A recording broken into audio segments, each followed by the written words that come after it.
할렐루야. 153 저녁기도에 오신 여러분들을 주님 이름으로 환영하고 축복합니다. 오늘도 이 기도의 시간 우리들이 진실하게 우리들이 임해서 하나님께서 우리들에게 주시는 놀라운 평강과 또한 은혜를 마음껏 누릴 수 있는 귀한 시간이 되었으면 좋겠습니다. 형식적이 아닌 진짜 진실하게 하나님 사랑하는 마음 안에서 우리 같이 이 기도의 시간에 하나님 앞에 전심으로 나아갈 수 있게 되기를 바라겠습니다. 오늘 이 시간 하나님께서 우리들에게 주신 말씀 보도록 합니다. 마태복음 6장 1절에서 2절 말씀입니다. 산상수훈 말씀 계속 진행되어지는데요. 우리 1절, 2절 말씀 우리 같이 한 목소리로 다 함께 봉독하도록 하겠습니다. 시작. 사람에게 보이려고 그들 앞에서 너희 의를 행하지 않도록 주의하라. 그리하지 아니하면 하늘에 계신 너희 아버지께 상을 받지 못하느니라. 그러므로 구제할 때에 외식하는 자가 사람에게서 영광을 받으려고 회당과 거리에서 하는 것 같이 너희 앞에 나팔을 불지 말라. 진실로 너희에게 이르노니 그들은 자기 상을 이미 받았느니라. 아멘. 여러분들이 아시는 철학자가 누구 있으십니까? 아리스토텔레스라는 분 아시나요? 이분이 주장했던 유명한 문구 가운데 하나가 있습니다. 그것은 뭐냐? 인간은 사회적 존재다. 사회적 동물이다. 라는 이런 말을 해서 굉장히 우리들에게 많이 알려진 분 아닙니까? 맞습니다. 인간은 사회적 존재입니다. 사람들과 관계 가운데서 관계를 맺고 또 그 관계 가운데서 살아가고 있죠. 사람들과 관계를 맺다 보니까 타인의 시선을 의식하지 않을 수가 없는 것이 사실입니다. 타인의 시선, 또 타인의 칭찬, 사람들에게 내가 어떻게 보일까라고 하는 것에 관심을 가지게 되는 것이 당연하죠. 사람들의 평가와 평판에 전혀 무관심할 수가 없는 것이 바로 우리 아닙니까? 이것은 긍정적인 면도 있고 부정적인 면도 있다고 봅니다. 긍정적인 면은 뭘까요? 사회가 이만큼 나를 인정해주고 있다라는 그런 것 아니겠습니까? 또 자기가 원하는 대로, 자기 욕심대로, 자기 방식대로 살고 싶은 대로 살아갈 수 없게끔 만든다라는 것이죠. 또 부정적인 면이 또 있을 수 있습니다. 그것은 뭐냐면 대표적인 것이 우리나라에서 팽배해 있는 체면 문화 같은 겁니다. 관원상제에서 다른 사람들이 우리 집안을 나를 어떻게 볼까 해서 지나치게 허례의식을 가지고 사람들이 지내는, 그리고 관계를 맺는 그런 사람들 앞에서 그런 일들을 하는 것을 많이 있죠. 형편에 넘치게, 분에 넘치게 허례의식을 가지고 사는 것입니다. 이것은 타인의 시선을 지나치게 의식한 아마 폐해인 것 같습니다. 이렇듯 긍정적인 면과 부정적인 면이 있는데 우리 예수님께서는 무릇 그리스도인이라면, 하나님의 자녀라면 이 부정적인 면으로 너무 타인의 시선을 의식하고 살아가는 것은 좋지 못하다라고 말씀하고 있습니다. 우리는 모두가 다 하나님 앞에서 살아가야 되는 존재이기 때문에 하나님 앞에서 어떻게 살아갈 것이냐가 중요한 것이지, 하나님 보실 때 우리의 인생이 어떻게 평가를 받을 것인가가 중요한 것이지, 사람의 평가가 여러분 먼저 주가 돼서는 안 된다라는 것을 우리가 기억해야 된다라고 말씀을 하는 것이죠. 오늘 본문은 계속해서 산상수훈의 말씀입니다. 산상수훈 말씀을 통해서 예수님께서는 우리 인생에 꼭 중요한 필요한 교훈을 알려주고 계십니다. 그 당시 예수님 당시에 경건하다고 일컬어지던 사람들이 반드시 해야 되는 세 가지가 있었는데 그것이 뭐냐? 첫 번째는 구제입니다. 어려운 사람들을 도와주는 일이죠. 두 번째는 기도입니다. 세 번째는 금식이었습니다. 그러니까 이 구제와 기도와 금식은 하나님 앞에서 하는 것인데 이것이 잘못되어져서 하나님은 온데간데 없어져 버리고 사람들 앞에서 하는 행동으로 굳어진 것이 그때 당시에 신앙생활하는 사람들의 잘못된 자화상이었다라는 것이죠. 우선 구제부터 우리들이 좀 살펴보겠습니다. 먼저 1절과 2절 말씀 보십시오. 사람에게 보이려고 그들 앞에서 너희의 의를 행하지 않도록 주의하라. 그리하지 아니하면 하늘에 계신 너희 아버지께 상을 받지 못하느니라. 그러므로 구제할 때에 외식하는 자가 사람에게서 영광을 받으려고 회당과 거리에서 하는 것 같이 너희 앞에 나팔을 불지 말라. 진실로 너희에게 이르노니 그들은 자기 상을 이미 받았느니라. 예수님 당시에 유력한 사람들이, 돈이 많아서 구제하는 사람들은 회당과 이 길거리 어귀에서 자신이 가지고 있는 이 재산을 물건을 바꾸어서 나누어주는 풍습이 있었다고 합니다. 그런데 거기에다가 더해서 나팔까지 불었다라는 거예요.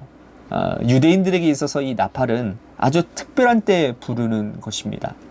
전쟁할 때, 또 공동체가 반드시 모여야 할 때 나팔을 불었다라는 겁니다. 중요한 행사나 절기가 있을 때 나팔을 불었다라는 거예요. 그런데 유대인들에게 이 유명한 사람이, 아주 유력한 돈 많은 사람이 자신이 돈을 가지고 물건을 바꾸어서 백성들을 구제할 때에 나팔을 불어서 사람들을 불러 모았다라는 겁니다.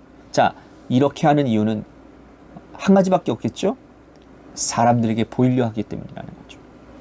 구제는 하나님 앞에서 하는 것이지 사람들에게 보이려고 하는 것도 아니고, 동시에 이렇게 하는 사람들은 이미 사람들에게 보이고 칭찬받음으로 말미암아 하나님께 받을 상을 이미 받아버렸다라고 말씀하고 있는 것입니다.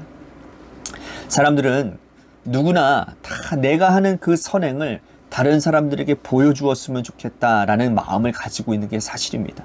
하지만 이것이 지나치게 되면 이 사람들처럼 회당이나 길거리 어귀에서 나팔까지 불어가며 이러한 일들을 하고 있다라고 시시콜콜 시시건건 사사건건 다 밝히고 드러내가며 구제를 하게 된다는 거예요. 이것은 이미 하나님께 받을 상을 사람들에게 다 받아버린 결과가 되어버린다는 겁니다. 훗날 우리가 하나님 앞에 가서 받을 상이 없게 된다면 그때 우리는 하나님께 무엇이라고 원망하고 불평하겠습니까? 이 땅에서 구제하는 것은 하나님께서 우리에게 주신 물질과 건강과 또 여러 가지 잉여된 자원들을 가지고 주변 사람들을 남모르게 돕는 순간이 손길임에도 불구하고 믿음이 하나님 앞에서가 아니라 사람 앞에서 행하게 되어진다면 나중에 훗날 하나님께 칭찬받을 것이 아무것도 없게 될 것이라는 겁니다. 자, 우리는 선택해야 됩니다. 하나님 앞에 칭찬받을 것인지 아니면 사람에게 칭찬받고 끝날 것인지, 이 둘 중에 하나를 선택해야 된다라는 것이죠. 자, 두 번째 교훈입니다. 기도에 대한 부분이에요. 5절, 6절 말씀 보십시오. 또 너희는 기도할 때에 외식하는 자와 같이 하지 말라. 그들은 사람에게 보이려고 회당과 큰 거리 어귀에 서서 기도하기를 좋아하느니라. 내가 진실로 너희에게 이르노니 그들은 자기 상을 이미 받았느니라. 너는 기도할 때에 내 골방에 들어가 문을 닫고 은밀한 중에 계신 내 아버지께 기도하라. 은밀한 중에 보시는 내 아버지께서 갚으시리라.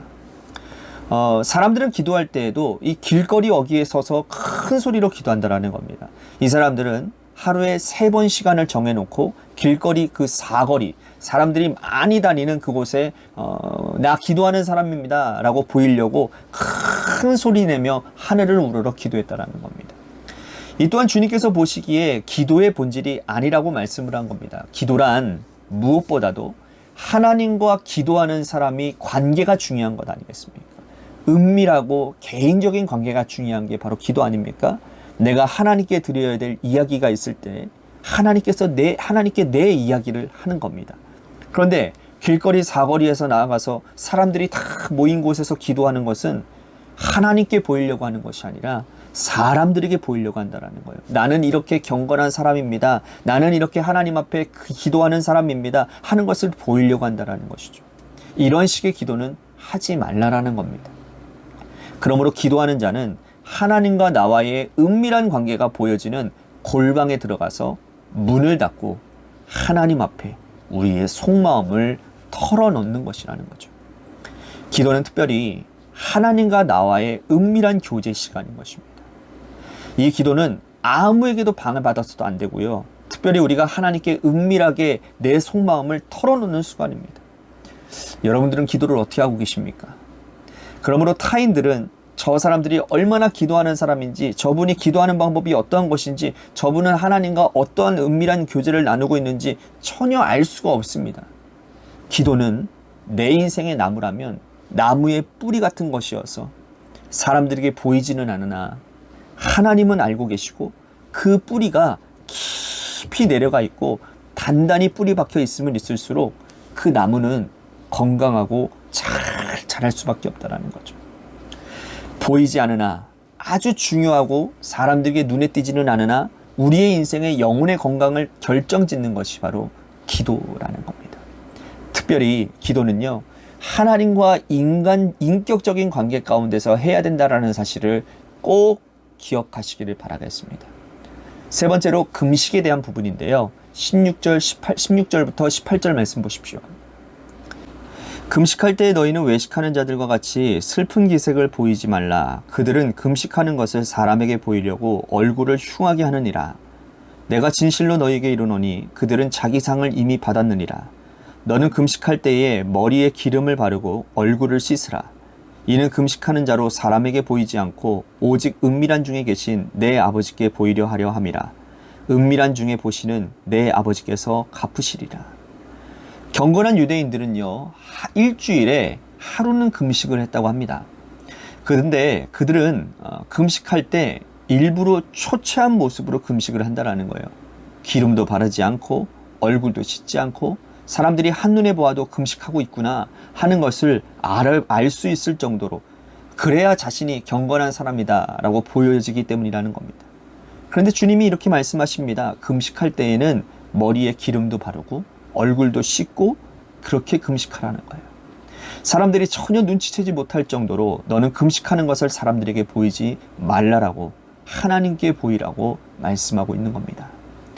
구제나 기도나 금식, 이 세 가지를 하나님께서 하라고 하신 이유가 무엇일까요? 사람들에게 보이려고 하는 순간 사람들의 칭찬에 목이 마르게 되는 겁니다. 구제 열심히 하시는군요. 열심히 돈 벌어서 이렇게 좋은 일에 쓰시는군요. 기도도 이렇게 열심히 하시는군요. 금식도 하시고 당신의 경건이 참 대단하십니다. 주변 사람들이 추켜 세웁니다. 그러면 인간은요, 연약한 존재라서요, 자기도 모르는 사이에 교만이 자라나기 시작합니다. 교만은 그저 교만 그대로 있지 않습니다. 성장하고 자라고 발전하게 되어 있어요. 교만이 자라면 결국에는 하나님을 대적하게 됩니다. 내가 어떠한 사람인데, 내가 이래봐도 어떤 존재인데, 교만은요, 그 뿌리와 싹을 완전히 잘라버려야 됩니다.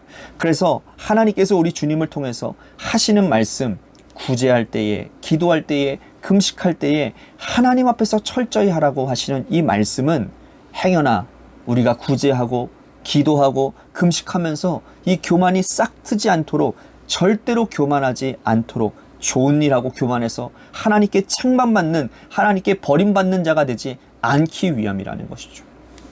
종교적 교만은 여러분 누구도 막을 수 없습니다. 내가 경건 생활을 함으로써 일어나는 그 일에 대한 교만은요, 나를 넘어지게 하고 결국은 내 믿음을 사상 누각으로 만들어 버린다라는 거예요. 결코 교만하지 않도록 하기 위해서 주님께서 처음부터 우리에게 사람에게 결코 보이지 말라라고 권면하고 계신다라는 사실이죠.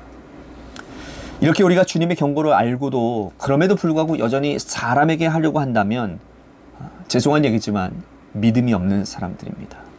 하나님이 보이지 않기 때문에 보이는 사람에게 자랑하려고 하는 것처럼 미련하고 믿음 없고 어리석은 행위가 없습니다. 오늘 여러분, 우리의 믿음을 하나님께 보여드리기를 바라겠습니다. 하나님 앞에서 하시고 교만하지 않고 하나님께 모든 행위를 보이시는 저와 여러분들이 되실 수 있게 되기를 바라겠습니다. 오늘 말씀을 생각하면서 우리 같이 기도했으면 좋겠습니다. 나의 모든 신앙생활의 행위가, 모든 신앙생활이 사람에게 초점을 맞추고 있는지 아니면 하나님께 초점을 맞추고 있는지, 순간 내가 교만하여져서 하나님의 영광을 가리우고 있지는 아니한지, 혹여나 내가 믿음생활, 신앙생활하면서 담임 목사님의 칭찬에 메말라 있고 또 사람들의 칭찬에 메말라 있지는 않은지, 그 칭찬이 없어서 혹시나 낙심하고 신앙을 내려놓고 있지는 아니한지 나 자신을 한번 돌이켜보고 하나님 앞에 회개하는 시간을 가졌으면 좋겠습니다. 또 한 가지 우리 같이 기도할 것은 교회를 위해서 계속 기도하고 있습니다. 하나님께서 세워주신 몸된 교회가 바르게 서가게 하여 주시옵소서. 형식에, 교만에 하나님 사로잡히는 교회가 아니라 진실하게 하나님 앞에서 바로 서는 교회, 하나님을 사랑하여 헌신하기에 힘쓰고 기도하기에 힘쓰고 예배에 힘쓰고 모든 일 가운데 하나님의 영광을 드러내는 그러한 은혜의 교회가 되도록 인도해 주시옵소서. 재개발 가운데 놓여져 있는 교회를 위해서도 기도해 주시기를 바랍니다. 또한 우리 이양수 권사님을 위해서 기도하겠습니다. 오늘 진단을 받으셨는데요. 감사하게도 여러분들의 기도 덕분에 뇌에는 그렇게 큰 문제가 없으신 것 같습니다. 그 전부터 이렇게 뇌 압력이 좀 세셔서 그래서 두통도 심하시고 그랬던 것들은 있었지만, 그러나 특출나게 우리들이 그렇게 걱정했던 뇌경색이라든지 그런 거는 별로 없는 것 같습니다. 신경성이라고 얘기를 하더라고요. 그래서 다음 주에 신경과에 가서 다시 진료를 받으신다고 하니까 모든 과정 가운데 하나님이 함께 해주시고 치료케 하여 주시옵소서라고 이영숙 권사님을 위해서 기도해 주시기를 바랍니다. 우리 고3 수험생인 이도현 학생과 한효인 학생을 위해서 기도해 주시고, 마지막으로 여러분들의 삶의 자리와 여러분들의 자녀들을 위해서 기도하시다가 시간 돌아가시기를 바랍니다. 어제도 제가 말씀드렸지만 10분입니다. 노래 끝날 때까지 함께 기도하며 나아가도록 하겠습니다. 기도하시겠습니다.